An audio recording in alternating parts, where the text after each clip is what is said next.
You know how it is, you're sitting bored one night, you're just flicking through Netflix, you can't pick anything, there's too much to choose, there's just nothing jumping out at you, so you just click on the first thing that kind of sparks a little bit of curiosity around about yourself. And this one I picked that night was Phase 4, a weird movie from 1974, which is basically about a comet that passes by Earth, disrupts certain things or just creates an imbalance in the world, and suddenly these ants in a desert start to become super intelligent almost.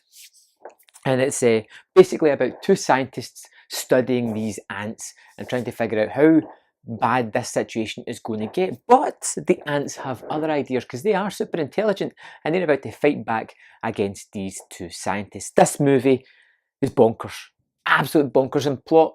I kind of love it because it just goes with it. It doesn't hold back at all. So you get these two scientists who are kind of atypical 70s scientists. They're a little bit wacky, a little bit demented. And they are kind of curious about what these ants will do. And as you see from early on, the ants are very organised. They know exactly what they're doing. They know the human's weakness and they start to play against them as well, creating various traps. Almost as much as the scientists are testing the ants are testing the scientists, and it works really well. It's kind of curious. I was really wondering where the movie was going to go. At one point I almost considered turning it off because it was a little bit too wacky for my liking, and when the ants start attacking vehicles and destroying the electrical components that make them work, it started to spark my curiosity.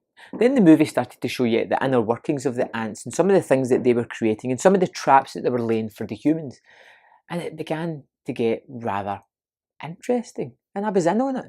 You know, all of a sudden, from going from I might turn this off to, hey, this is getting a bit weird, a bit wacky, as you see the ants actually stalking the scientists, watching them, monitoring them, almost taking notes on how these people are reacting to situations is very interesting and very fun.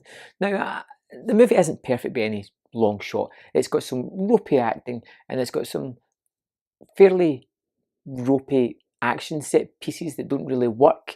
There's a particular moment where one of the scientists goes over the top, I mean like crazy, and all the while he's like holding his arm as if he's having a heart attack as well, which I thought he was going to do, but it just turns out that no, suddenly his arms just stop working, so I don't know if I've missed something there. There's a young girl that they save that comes into the collective as well, who's worried about the ants who are definitely after her for some reason. And yeah, it's full of all this crazy imagery that I just wasn't expecting. The ants create these geometric shapes that are rather weird and strange, and they seem to have a lot of knowledge about the humans. At one point they create these kind of towers made of sand that reflect the light into their metal building, almost cooking them, which is a great set piece and a really interesting, really weird looking shapes, and just the way it's set against the sort of backdrop of the sun.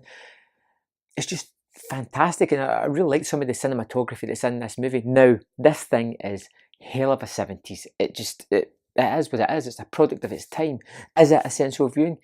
Probably not, but it did kill an evening for me and kept me fairly entertained all the way through it. I gave Phase 4 2.5 out of 5. It's not great, it's not bad, it was something interesting which I feel kind of drops the ball a little bit with the ending. I wasn't 100% on that. I don't know where the story would continue after this. It doesn't feel like a definite end. It's definitely an open ending, and those aren't always my favourite. If they're done well, they can be good. This one isn't. So my question to you is, if you've seen Phase 4, what do you think happened after the end of the movie? Let me know in the comment box below, and I'll see you next time on Man vs. Film.